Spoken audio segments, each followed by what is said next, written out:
The way we flinch at questions, the way we sharpen our tone before anybody even finishes the sentence, that ain't confidence. That's conditioning. We've been trained to brace ourselves before the hit ever comes. That line has been sitting in my chest for weeks now because I had to sit with something recently that cracked it wide open for me. So that's where we're starting today. Sis, you cool, you cool.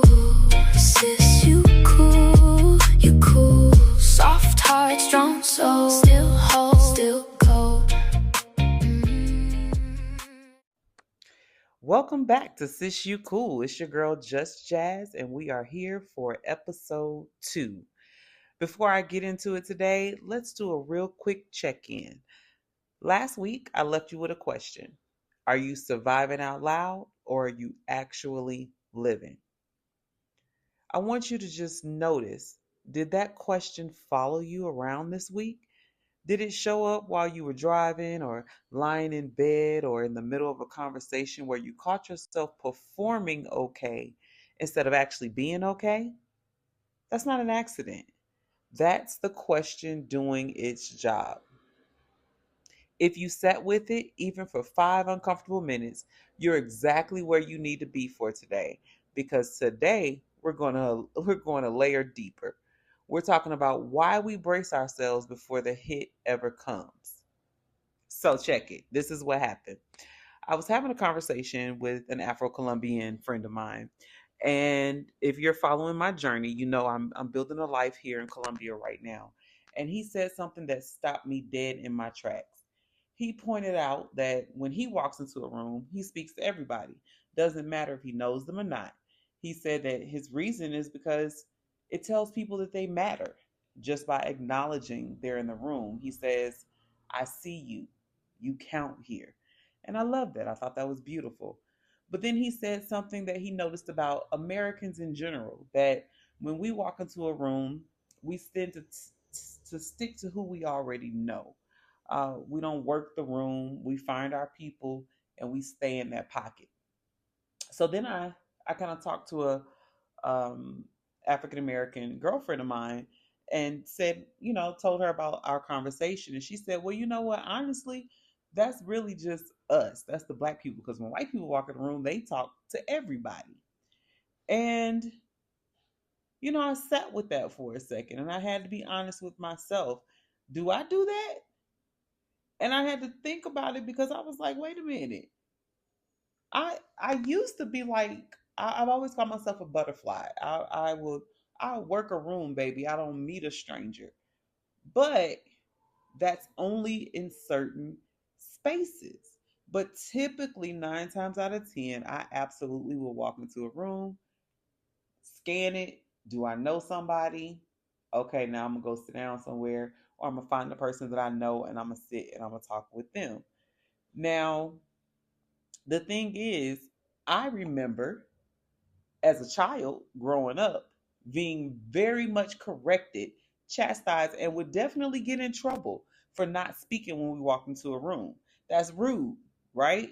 You walk into a room, you speak, you acknowledge people. That's home training. So, what happened between being that little girl that had to speak to everybody, even a young adult that spoke to everybody, and now a person who sticks to who I know in a room? Where did that transition take place? And you guys will learn, I'm a thinker, I'm an overthinker, I analyze and dissect everything. I'm like a dog with a bone that way. So, as I was processing, I was like, when did I stop speaking to everybody? And what I realized is life happened. I would walk into spaces, speak, get ignored, or I would speak and be looked at as if I didn't say anything at all. A few times I spoke just a simple hello and got cussed out for it. Like, why are you talking to me? Get out of my face. Do I know you? Okay. And so after getting that type of reaction over and over and over again, guess what? That's how conditioning actually works. So, in case nobody's broken it down for you like this, it's not one big traumatic event that changes you, it's repetition. Your nervous system is keeping score even when your mind isn't. I speak, I get hurt. Speak, I get hurt. Eventually, you don't need a rule that says don't speak to strangers. Your body just quietly stops offering itself up. And by the time you notice the pattern, you've long since stopped calling it self protection. You just say, that's how I am. You even call it being private, or, oh, I'm an introvert, or I'm just not a people person, which is a whole lie for me because I love people. I love to talk to people. I think that people's stories are interesting. I'm always curious as to how you got here. Like, we're both in the same room. I know my journey to this room, but how did you get here? And I used to be the person that had no problem asking those questions and enjoying those conversations. And after that conversation with that brother, I am absolutely going to be that person again. But that trick of conditioning, it doesn't announce itself. It actually just disguises itself as personality. And here's the part I really need you to catch, because this is the whole title of the episode. From the outside, that sharpened tone looks like confidence. It looks like she's not the one. It's she can't correct, she's got range, don't play with her. And we compliment it. We say, oh, she don't hold her tongue. Like that's a badge of honor. But watch the timing of it, because real confidence doesn't need a running start. Confidence can sit in a question for a second before it answers. Confidence can hear something a little off and just consider it instead of already loading a response before the sentence even finished. So what we're calling confidence is often just our nervous system that's learned to strike first because it already knows that it feels like it's going to get hit. So that's not certainty. That's a trigger with a good delivery. So so that's the swap I want you to make in your head. Confidence is calm because it's not afraid. What we've been calling confidence is fast because it's still scared. It's just gotten so good at hiding the scared part that even we don't recognize it anymore. That's not who you are. That's who the hits made you. And I want to be really clear about something, because I don't want this episode to turn into a takedown of Black American culture versus another culture, because that's not what this is. My Afro-Colombian friend is not walking around unbruised by the world, but there's a different relationship to public spaces here that I've noticed. And I think it's worth naming honestly. Like, greeting a room for a lot of people here costs nothing, and it's simply expected. It's a baseline social contract. For a lot of us, that same instinct got rewired by our self-conscious over and over until the wiring changed. So the question I want to ask today isn't just about speaking to strangers in a room. That's just the doorway. The real question is, what other personality traits are we carrying that are actually old wounds wearing a disguise? Hmm. So let me give you a few more, because I guarantee at least one of these is going to hit different for you. So, do you happen to shrink the ask? So, how many of us learn to want less, to need less, to request less is because the one time we asked for more, we got made to feel like we were being extra or difficult or ungrateful. So now we under ask in negotiations. We under ask our partner. We under ask our friends. Like, we're not going to ask them to help us move or for a ride or for somebody to just sit with us because we don't want to inconvenience them. So we call it independence, but it's not always independence. Sometimes it's a scar that learned to say, I got it, before anybody else could say no to you first. Another one, reading the room before you're even in it. Now, many of us get invited somewhere, and the first question we ask is, who gonna be there?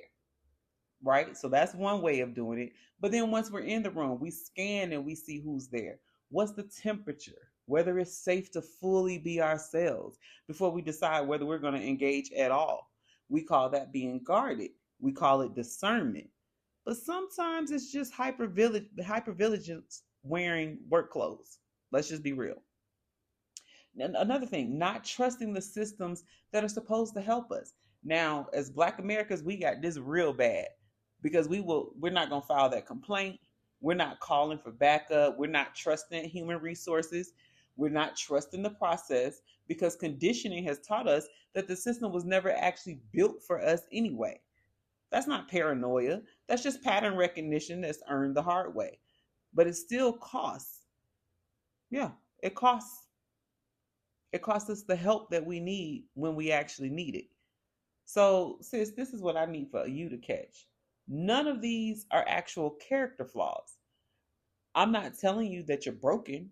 I'm telling you that you've adapted. You've adapted to a world that punished the original open version of you enough that the protected version shows up to keep you safe. That protected version has done her job. She kept you breathing, kept you moving, kept people off your neck. But conditioning does have a bill, and the bill is connection.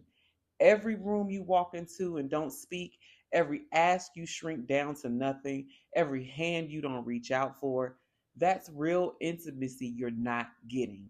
Not because you don't want it, but because some old moment taught you that it wasn't safe to want it. So today isn't about shaming yourself for the armor. It's about asking, is the armor still doing a job that needs doing? Or is it just old weight you've been carrying because nobody ever gave you the permission to put it down? Listen, I am discovering food again for the first time.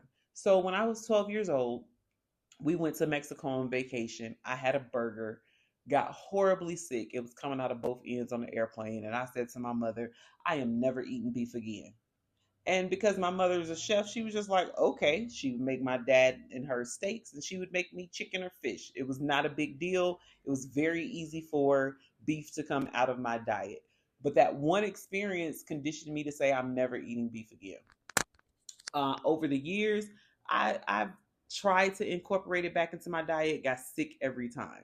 Well, since I've been in Colombia, I decided to try some spaghetti that a friend of mine made, and she made it with ground beef. And when I tell you it was absolutely delicious, I ate it 2 separate days, no issues. My stomach was not upset. And my body didn't react adversely to it. And I was very excited. Like, okay, great. So then I went grocery shopping. Like, yeah, I'm going to get some ground beef. And I picked up that pack of ground beef, and something in my brain said, girl, put it back, put it back, put it back. So I was able to take baby steps, but I still have not dropped all of the conditioning or that mental mindset of not having beef. It was one thing for somebody else to prepare it, so I'm not ready to prepare it for myself. But I took the baby step to break down this habit that I've had for the last 30 years of not eating something because it made me sick one time. So again, that conditioning, that armor that we put up, I stopped eating to protect myself based upon that experience. But now in my weight loss journey, I need protein, I need iron, I need a lot of other things that beef can actually give me. So I'm trying to reprogram my mind. So here's what I want you to carry into your week: 4 questions, not homework. I just want you to sit with them. First question: where in your life do people call you confident when you know underneath it's really a flinch? What's it actually protecting you from?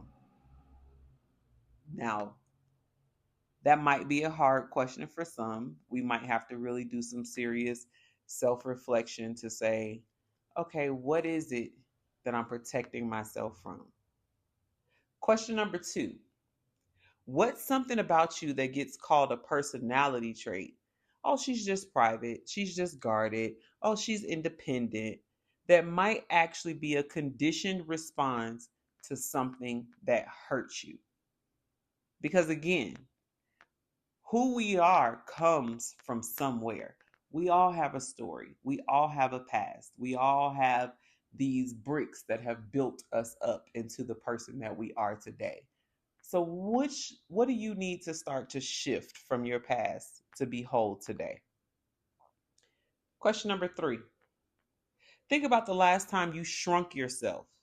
An ask, a need, a want you talked yourself out of. What did you tell yourself in that moment? And whose voice was that really? Now, this question, it really hits home for me because with me going through a divorce and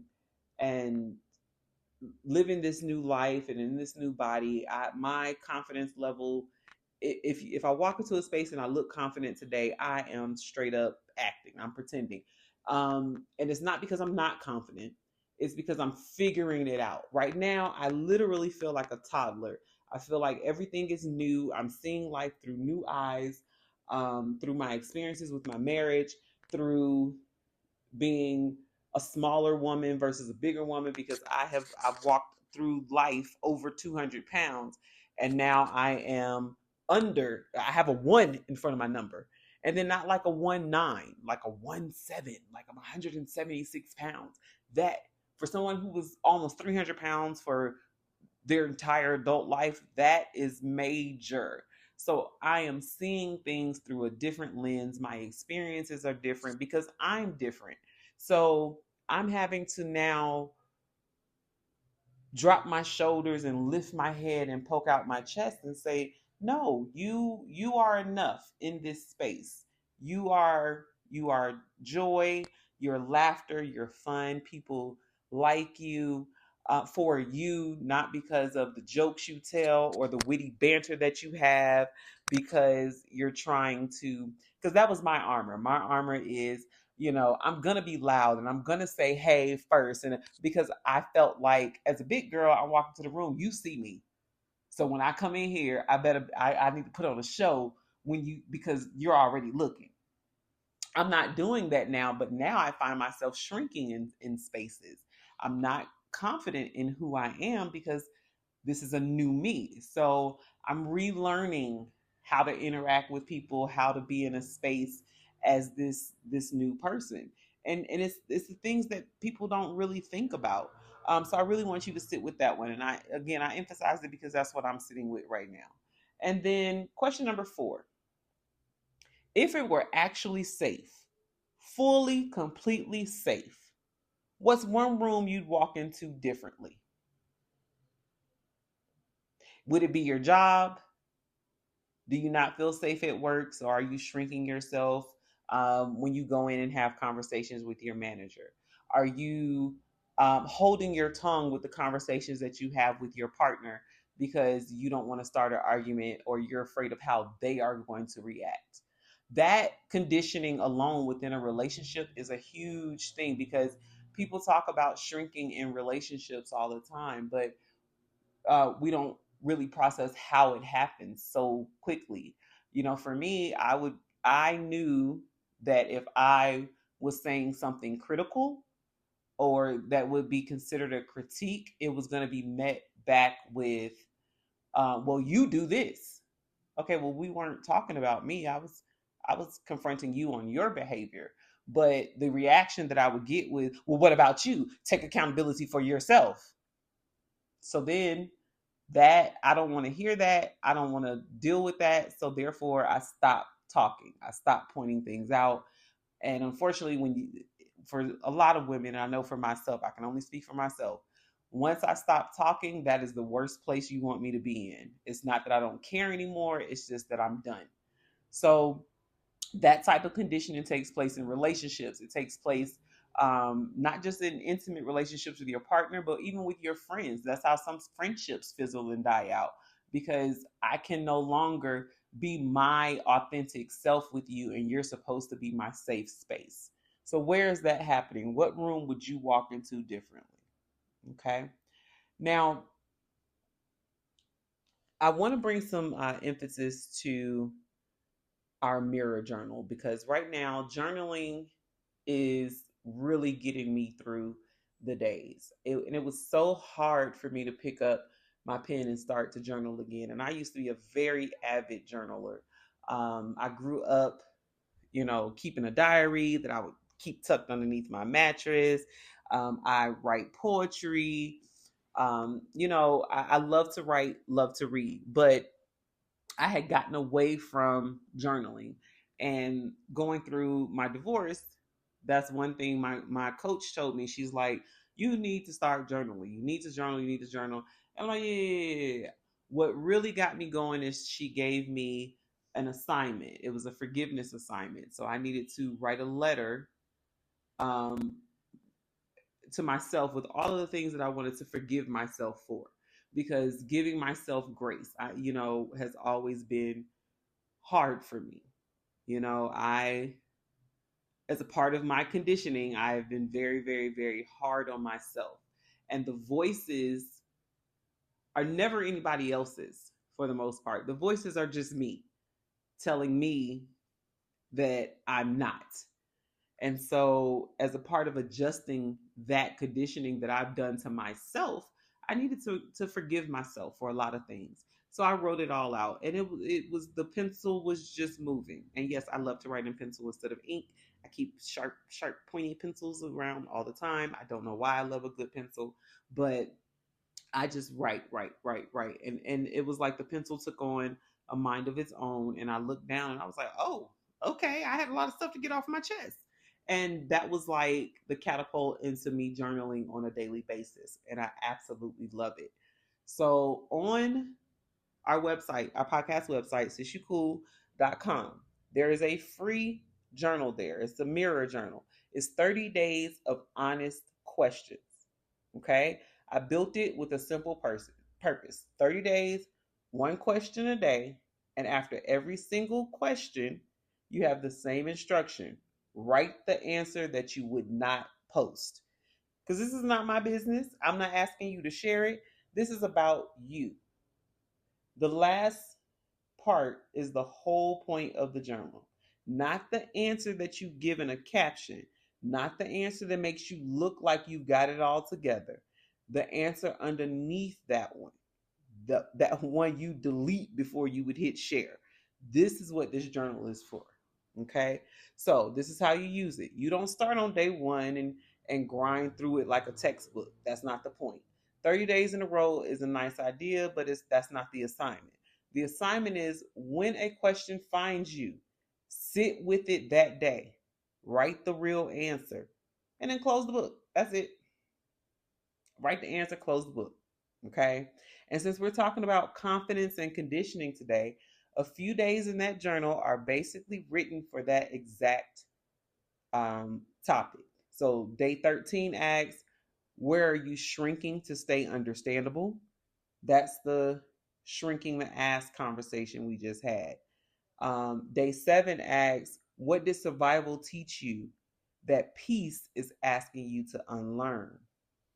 Now, baby, when I answered that question for myself, because that surviving, we're gonna talk about surviving in another episode, but surviving versus living are two totally different things. And once you start to find that peace is gonna make you adjust and unlearn a lot of the things that you've been doing.